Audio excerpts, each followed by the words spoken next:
Okay, good morning, Sunday morning, a good Woche. 28th of Shvat, Chovches, Koyach, the power of Shvat, the power of the rod, the power of judgment, the power of laws. And we'll see, we're still holding Mishpatim here. We're still in the glow of Parshas Mishpatim. This Hayom Yom is taken from Parshas Mishpatim. This is a line in this last week's Parsha. When you see a donkey, so we're going to take this. When you see a donkey under its load, that you have to help him and raise the donkey, raise the load. We're going to take this all in bits and pieces, al pi drush interpretation of Hasidus.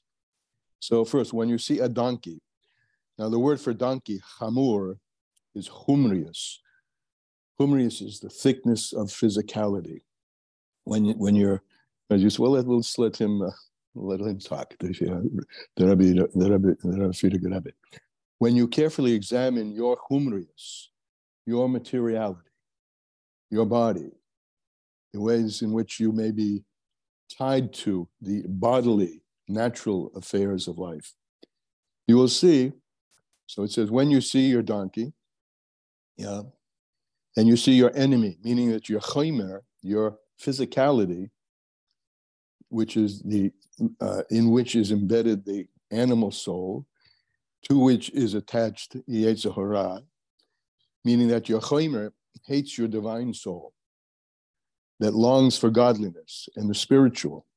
Now, this is important. This is going to be very important, especially in today's Tanya, because a lot of damage has been done, and a lot of damage control needs to be done in order to understand these words correctly, that the body, yes, is the seat of the animal soul.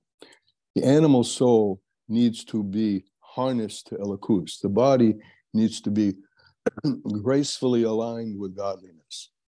But attached to that and closely connected in terms of interaction with the animal soul is the Yetzer Hara, right? The Yetzer Hara is the thing that we need to destroy.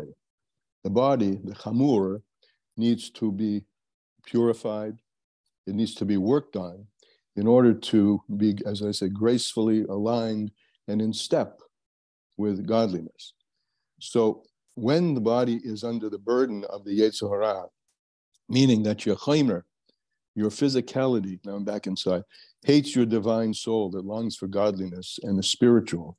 And furthermore, when you see that it is lying under its burden, the donkey, right? I mean, your body is lying under the burden of the Yetzer Hara.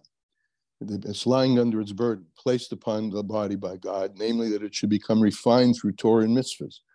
But the body is lazy. What makes the body lazy is the Yetzer Hara.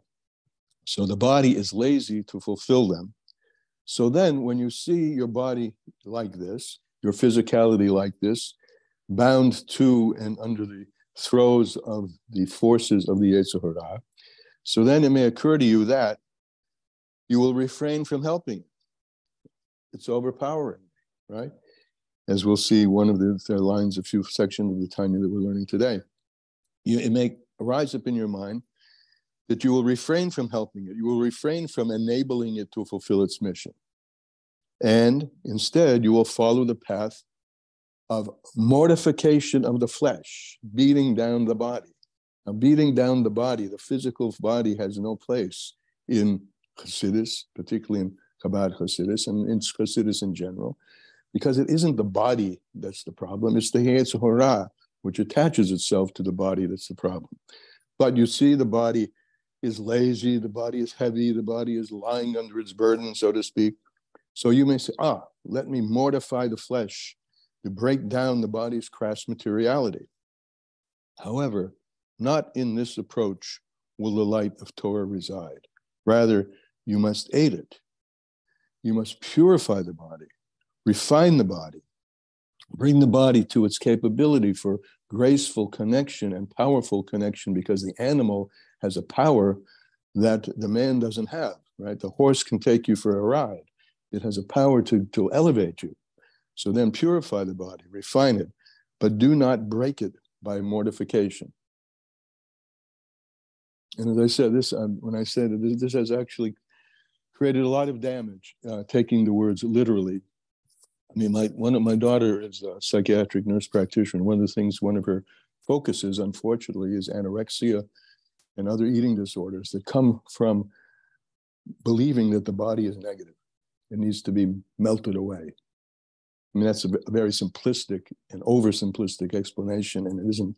I'm not a psychiatrist nor a doctor to give the causes of anorexia. But this attitude about the body is something that you need to throw away. The body is meant to be harnessed, shaped, cradled, embraced, and guided toward its service, to its role in its service of godliness. And this will come up now again in today's Tanya, which lessons in Tanya, we're starting a new parak, chapter 29, page 374. And in the classical Tanya, parak of Tesk, parak 29, the bottom of page 70. Okay, so we've been talking through various strategies for dealing with the heaviness of the body, the kavdus, the antagonism that the body, the physical desires schlep us into its chambers and prevent us from focusing on spiritual or godly desires.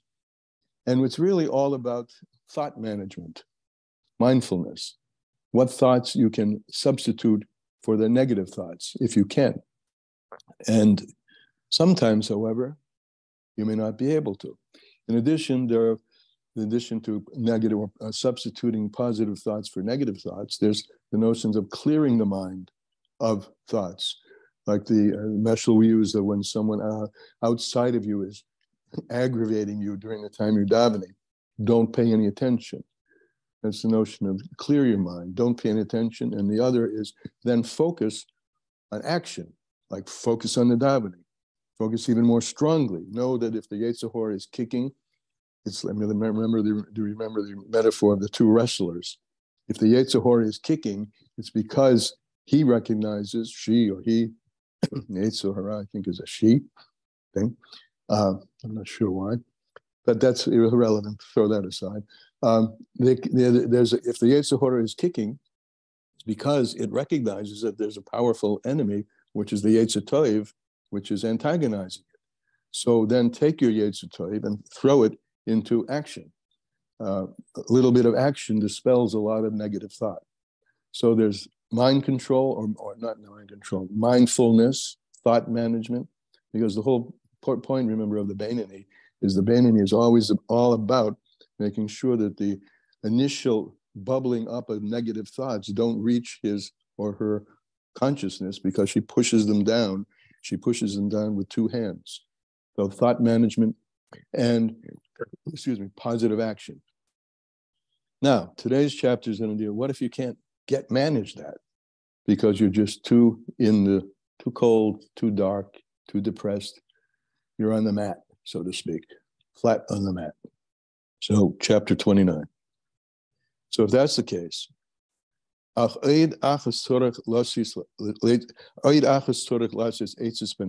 are additional advices, counsel, that a person needs to bring to bear, the person who's on the way to being a Beinoni, which sometimes, and maybe often, yesh lehem timtum halev. There's a closed upness of the heart.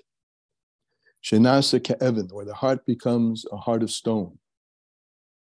And you can't open your heart in any manner to the service of Hashem, in the avodah of the heart, which is davening. It happens. And sometimes you just don't have the power or the focus or the will to do battle with the Yetzer. And this is important. This is not the animal. This is not the body. This is the Yetzer Hara. And you don't have, sometimes this is a situation, you're heavy, you're weighted down, you don't feel you have any capability, you're on the mat, so to speak, and can't do the battle with the Yetzer. Lekadish atzmei b'muterloi, One of the things we said is that training yourself little by little, even if it's in a permissible area, like eating permissible food, if you delay the taking in of that food for some bit of time, so you're strengthening the muscle of hiskafia, or if you train yourself to eat just a little bit of that something instead of eating what you usually do, right? So you can't muster up that energy to do battle with the Yetzer, to sanctify yourself in what's permissible to you. Why? Because of the heaviness of one's heart. So, if a person finds him or herself in such a situation, this is the advice which is advised. That's just double Lashon Eitzah. The advice which is advised in the Holy Zohar. The Omer Rav Masifta B'Gan Eden. So says, and this is a quote from the Zohar, so says the Rosh Hashiva, the Rav in the academy in Gan Eden, the Torah Academy in Gan Eden. He says the following: Ayed delay salik bein, a piece of wood that the fire doesn't catch in it. What do? Mevatchinle, you crumble it, you crush it. Right? Anyone who's tried to lit a campfire with a log knows that you can't do that. You have to have kindling. You have to take the log and break it into smaller pieces. So, if the fire of godliness, the Yetzer Toyev, is not inflaming and is being brought down, so you have to chop up that Yetzer Hora into small pieces so that the flame can come out. So that's what he says. A piece of wood that's too thick, you won't catch fire, you cut it up. So gufa delay salik bein nahora, the shmosa, a body where the fire of godliness, I'm putting in the word godliness, where the fire doesn't go up, the fire of the soul, the nahora de nishmasa, mevatchinle, you have to crush it. So these are the words which have been, I said, notoriously and unfortunately very not well taught. I just have to say that in a lot of people's learning of the Tanya. Crush the body, right? We just learned over there. That's not the approach, right? We don't mortify the flesh. We take the flesh and utilize it, and then ultimately transform all of the desires that are associated with the flesh to godliness. So, crush it. Pirish. What does it mean? The light of the soul, Sha'er HaNeshama, which is the Or of Neshama, the Seichel, the light of the soulfulness and the intellect. So the situation is that light, Einu Meir Kol Kach, is not shining so much, Limshol Al Humidiyas Shebaguf, to dominate, to rule over the coarseness of the body. That's the situation. Your little light, this little light of mine inside of me, of the Nefesh Elokis, isn't shining enough to overcome the shine and power of the Yetzer Hora, and then in order to harness the body and into avoidance Hashem. Even though you may have a lot of understanding in your mind about the greatness of Hashem, that understanding obviously has not, I put in the word obviously, has not been grasped, and the brain is not clinging to it to such an extent, and it's able to dominate the coarseness of the heart. Because the coarseness of the heart is very big and very thick, and the cause is for that, is the raising up of the klippa. It's the klippa that needs to be shattered, so the light can come through. The klippa here is the piece of wood that needs to be cut into small pieces so that it can catch fire. The fire of the godly soul can catch it.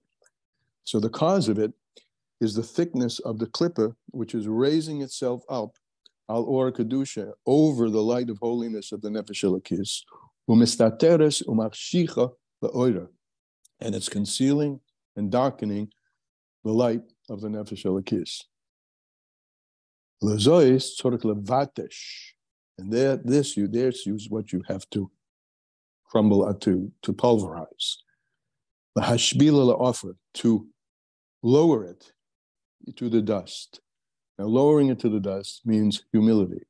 The opposite of gasus arua, which is on this page, gasus arua, the thickness of spirit, is the idea of self-centeredness and ego and attachment to the things which give physical delight, for the mistaken understanding that those are the paths to happiness, or those are the paths to whatever you need.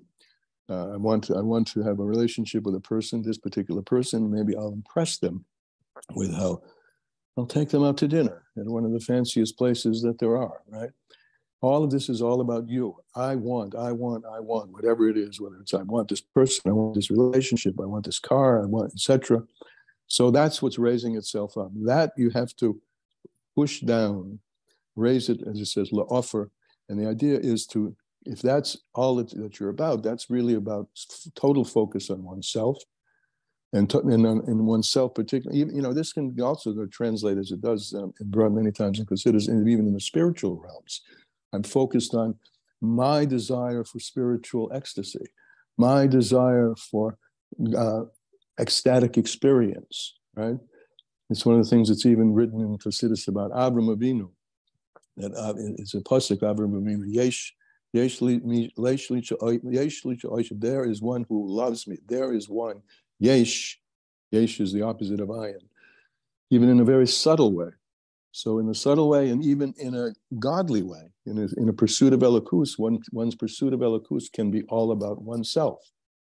So the opposite of that is the hashpila la'offer, to lower oneself. And speaking Parshas Mishpatim, and there's a line in Parshas Mishpatim, God promises that there will no longer be any miscarriages or any barrenness be'artsecha, in your land. So land is the mashali explored, is like land. When a farmer approaches a piece of land to put a seed in it in order that it should bear fruit, this farmer has to first plow the land, crumble up the land. So the first thing we have to do is crumble up, soften ourselves, open ourselves up, lahashpila la'offer, to lower ourselves. Back in the Tanya,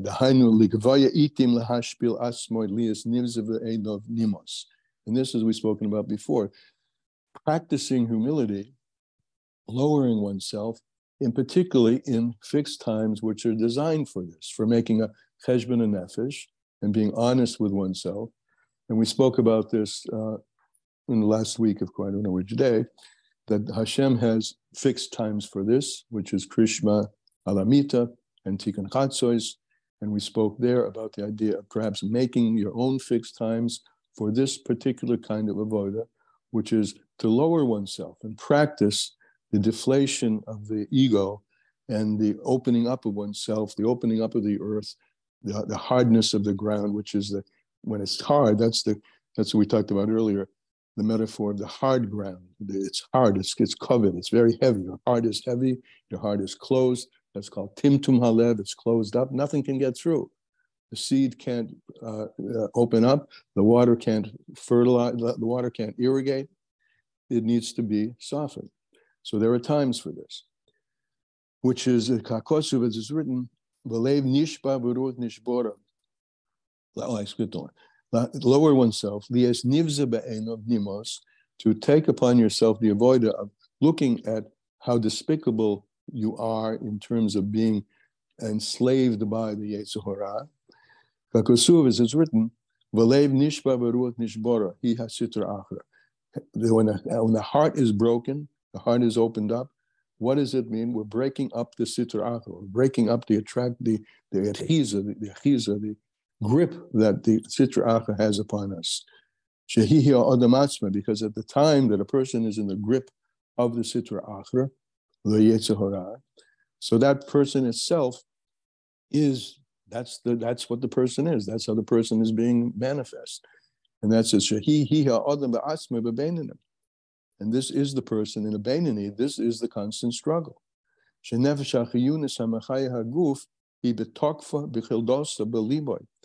the nefesh habahamis, with its Yetzer Hara, in its its attachment to the body is in its greatest power, because as it was when you were first born, before you've done any avodah whatsoever. And I mentioned the last time that it's also mentioned Chassidus that the Yetzer Hara gets embellished, because until 13 years by a boy or 12 and a half by a woman, the nefesh elokis doesn't fully enter into the consciousness, into the ability, into the full stature of the body. And the nefesh Bahamas has a leg up. It's been there much longer. From the time you were born, you were animated. That's your nefesh Bahamas, and that animation and Yetzer Hara grew and grew and grew through your attachment to physical things. Would not negative. You have to eat, so food becomes a very big attachment, right? Etc. Etc. Etc. So one gets habituated to the affairs of the nefesh Bahamas and the Yetzer Hara, and it takes they have a head start. They're there right from the time that you were born. So if a person is in the throes of that, or is in a situation where those are the dominant forces in one's life, so that's the person at that time. And on the godly soul, it says, you have within you just the opposite, however, not so mature, right? You haven't matured it yet, but it's there within you. It's pure, and it can never be touched. That's what's given into me. So in other words, there's the me, which is the body and the nefesh Bahamas, and its Yetzer Hara. That has precedence, and that's the me, right? Shenasat to be. The nefesh elokis is given into me.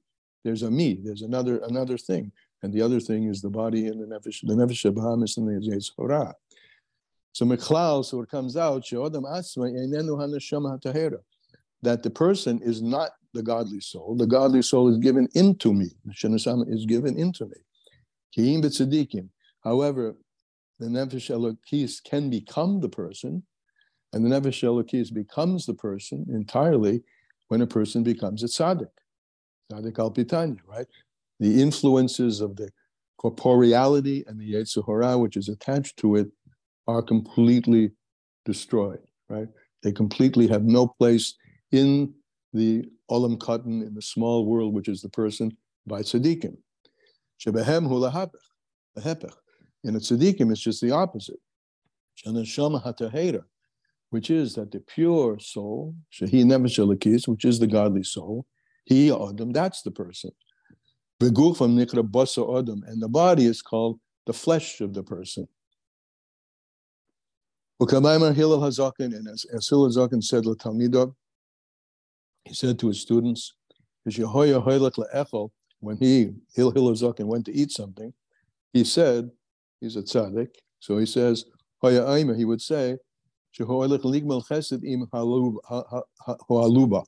going to do kindness with this lowly thing, Vania, and this poor thing, which is his body. He's like feeding his horse. He kamei zar, because the body is a container for the nefesh elokis. It's a strange thing. It's not who he is. It's a container for who he is, which is a nefesh elokis.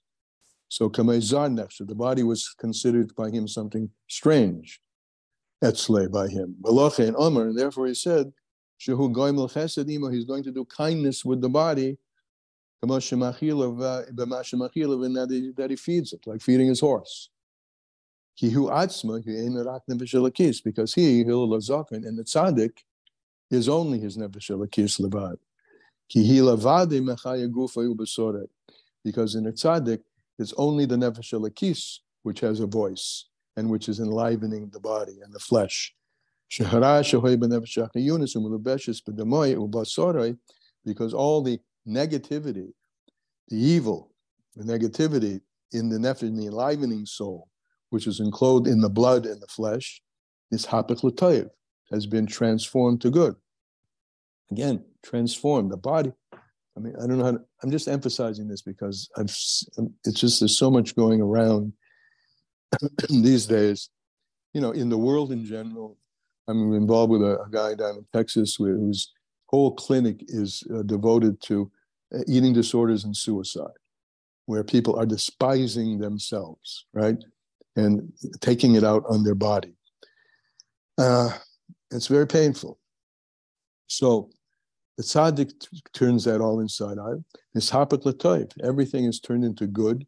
The body is essentially here to be a servant and to be aligned with and to be connected with and expressive of the will of God. But Hashem has given us a big struggle to make that happen. We have to either mehapech it, if you can get to the level of tzaddik, or hiskafia, and which is the normal thing that most of us have to do from moment to moment, or a little bit of both. But we have to work on it knowing that this is the equipment that we've been given. We have the ability to do it. And the opposite of it is going to be the source of, in the search of happiness, results in the just opposite of happiness. If all of the attention is given to the physical things and even the intellectual things, the ideologies that we think if we go there, this will give fulfillment, and it turns out to be an empty jar. So this capability is given to us either to be like Hillel HaZaken, to transform everything l'toyev, v'nichla b'kedushas nefesh elokis, and include everything in our godly soul mamish. That's the affairs of tzaddikim. Now here, this piece of Tanya ends. We'd like it to continue because tomorrow he's going to say, Aval by us, by the Beinanim, etc., etc. It's a perpetual struggle. But that's the struggle. And the struggle is, if you find yourself in the grips of this, mevachin, take some time to really take that apart and put yourself in a state of thoughtfulness, mindfulness, and action. Action is the most important thing, right? It says, machshava tova, a good thought, Hashem adds to action. If you can change your thought and put it into action, then you habituate your body, just like in doing an exercise, to doing the things which are godly. So habit becomes second nature. And that will be, and here's the struggle that most of us have who are on the way to being Beinanim. That's today's time.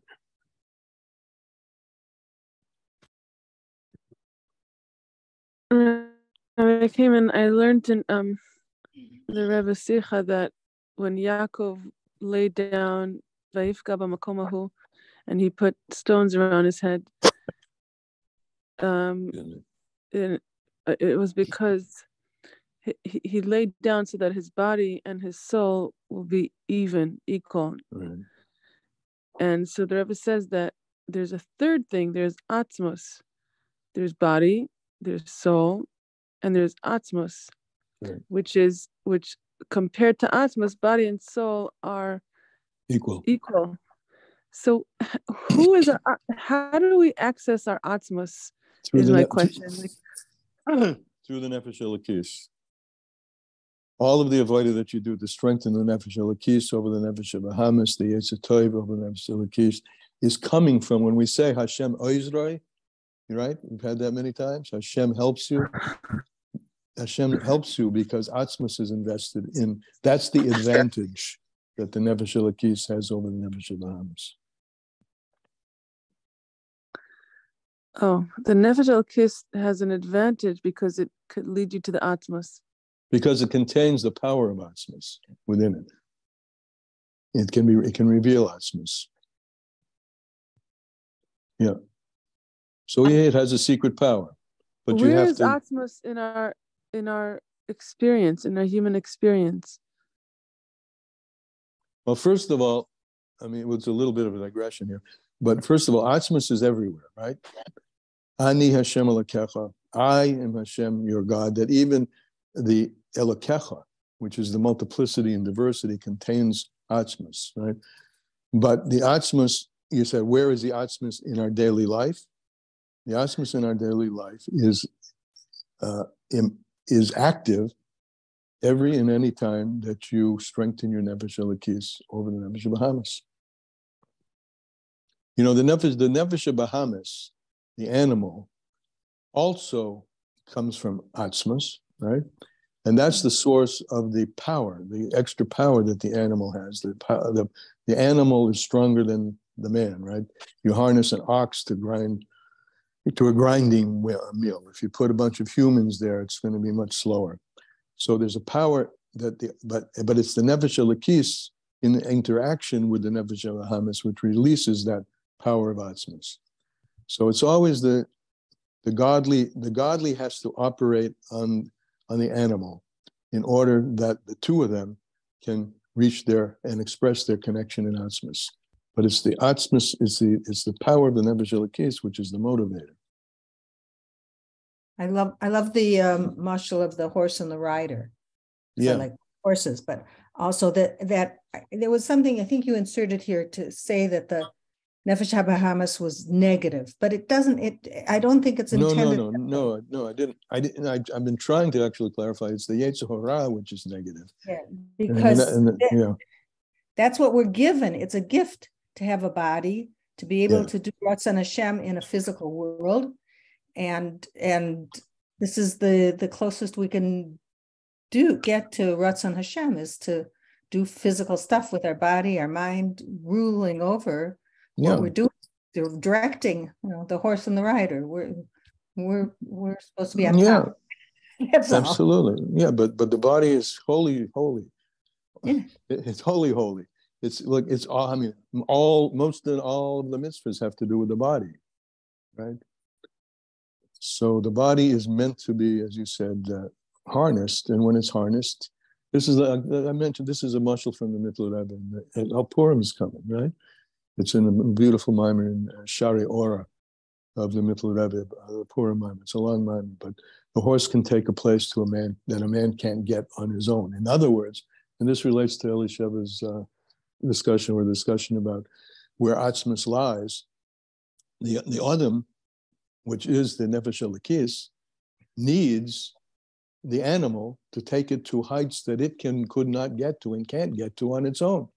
So the nefesh elokis, with its spark of atzmas in it, its unadulterated atzmas, right, needs to infuse that into the animal, which is our body, and which is all of the materiality of this world, so that all of the physicality of this world is raised up, and with that carries the nefesh elokis to a place that it couldn't get to without the animal. I have a question. Yeah. So it seems that we have to make clear that it has to be made clear that this is what we just learned it's really only limited to, number one, the Beinanim, and number two, to very specific times in a Beinani's life. And because otherwise, like you bring up this person that you're working with who deals with kids who have eating disorders and suicide, like this, obviously they can't engage in this kind of inner work because they're already, so down on themselves, right? So it says at the very beginning, those whose souls are at the level of Beinanim. So it's obvious that this is not for everybody. You have to be on a certain level to do this kind of work, right? When he says Beinanim, as he's about to say, a Beinani is not someone who's the avoida of the Beinani. The avoida of the Beinani, the middleman, is to move from Rashiva Raloi into Rashiva Toivloi into Beinani. That's a work. So, no, on the contrary. I mean, why are there clinics that give help and assistance to people who are suicidal or anorexic? Because they can work. They can do some work and come out of that situation. Yeah, but we're talking here about work where you have to see yourself as despicable and contemptible and horrible. That's very... No, see, that's the mistake. Don't think yourself. I mean, I know the word. The self is the nefesh bahamis. If you're like that, right? But you can't understand that to mean hate yourself. hate yourself will just drive you more into a hole. I mean, have you ever been there? I've been there. Hating yourself, that just drives you into hate the nefesh, this complex thing of the nefesh bahamis and the yetzer hara. The yetzer hara is the enemy. The animal is not the enemy. The animal is not only a friend, but what's what I'm looking for, a vehicle that can raise you much higher. Right, but here the Alter Rebbe keeps emphasizing you are this you should identify. You are your animal soul. You are not. You shouldn't identify with your godly soul, and it contradicts what we've been learning all along, which is wait. He doesn't say you shouldn't identify with your godly soul. He says at this moment when you're in heaviness and kavdus and coldness or hating yourself, then you're in the throes and entrapped in your animal soul, in your chumrius and gashmius, and your negativity and separation. You need to come out of that. And you can come out of that with all the advices we've had before through the various practices. And believe me, as I say, I have no expertise in moving from mental unhealth to mental health. But there are people who do.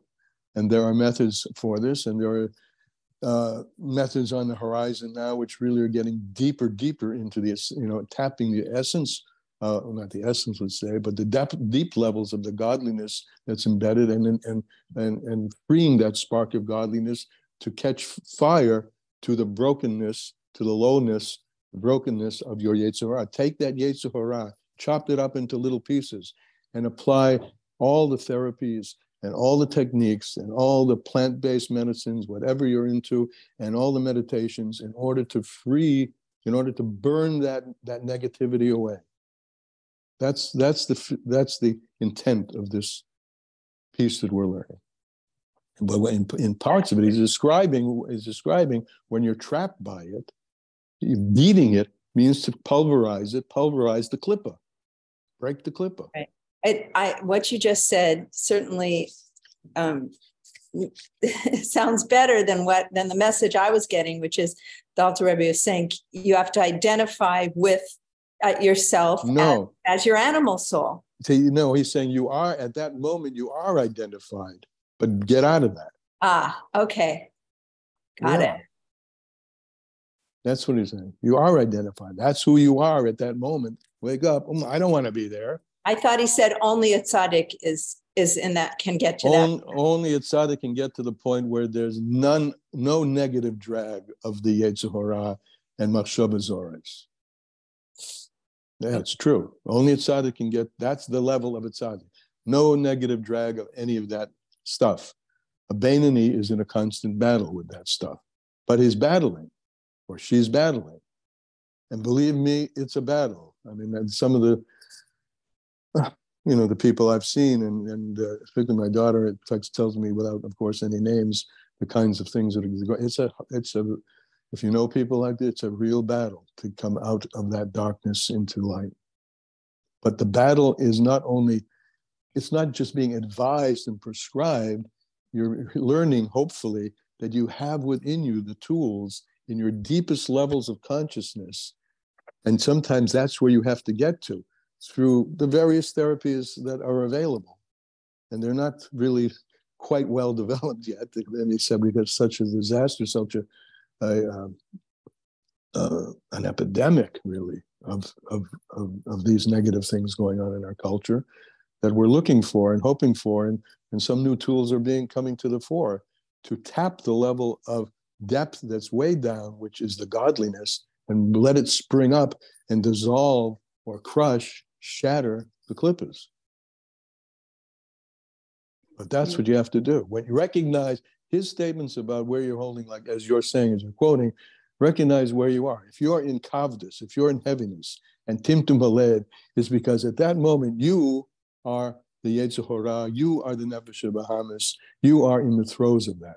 Right? One of the greatest principles of mental health, or any health, that's brought also in Hayom Yom, is the first step in healing is to know that you're sick. So that's the feeling of that your body is in the throes of this, you're in the captivity of the animal soul, that you're being drawn down. That's a sign of illness. And Tanya and other things, but the Tanya that we're learning here is all providing us with tools to break that darkness, pulverize it, and let the light shine. I hope that's coming through. That's why I started this whole thing by saying a lot of this is unfortunately not taught it's not taught the way we're talking about it. The same things that you're bringing to the fore are the way many people leave this. The body's despicable, right? And that leads to all kinds of strange things when people get married, if that's the way you feel about your body, et cetera, and even before you get married. You start abusing it. It's a despicable thing, and you abuse it. Yeah. But okay, can we get on a high note, because we also say, sure, Amcha kulam sadikim, that we all have, and we've said this before in these classes. There's these moments of tzidkus. There's these moments of being a tzaddik, and sometimes it's in the darkest of the darkest of the darkness. So you can find they say the light is stronger in the very darkest places. And when you hit bottom, or you see something, and you know there's only one way and one way out, and you get there, and that's why that's why you're there to look. You're absolutely right. I'll put it the way the Zohar put it. It's a negative expression, but a piece of wood that doesn't have any fire, crush it, right? Now crush it means break the klipos. And I'll give you lots of help with that. Tanya, Alter Rebbe, Chassidus, and other things. Get yourself to a therapist, i.e. the Alter Rebbe in our case. But yeah, that's it. Let the light shine. And a little bit of light overcomes a lot of darkness. Let's not forget that, right? So just all you have to do is engage in have the positive thought in mind that if you're in this state, it can be rectified, because this is not the state that God intends you to be in, and He's giving you lots of energy in your little nefesh elokis, and lots of techniques for shining the light and overcoming the darkness.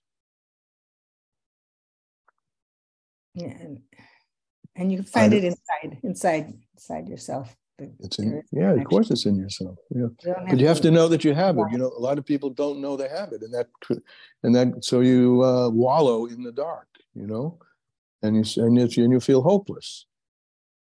And a human being needs to know. I mean, not everybody knows this. I think that's the key. That's the key with all of these young people who are struggling so much, is that they don't have this awareness that they have an animal soul, but they have a godly soul also. Exactly. That's exactly hit on it. That people just, and then he spoke about it, even if you know it, you may not have internalized it, right? But knowing it is the beginning of the thing. That's why we learn Chassidus, to know who we really are and what we're really capable of, and how God helps us to be what we're really capable of, if we'll just tap into that energy through all the methodologies and techniques that are given to us here. And so let's practice it, huh? I think that's the big global bechein for today, ubechein. Let's practice it. If we fall into some shady area, God should save us from falling us into a dark, but just any shady area where you're losing the grip on avodas Hashem. So just practice some of the things that are here on the pages that we've learned, particularly in terms of being able to substitute a bad thought for a good thought, take a negative inclination and put it into a positive action. If you can't deal with your mind, deal with your body, and let your body do something, learn, mitzvah, pray, etc.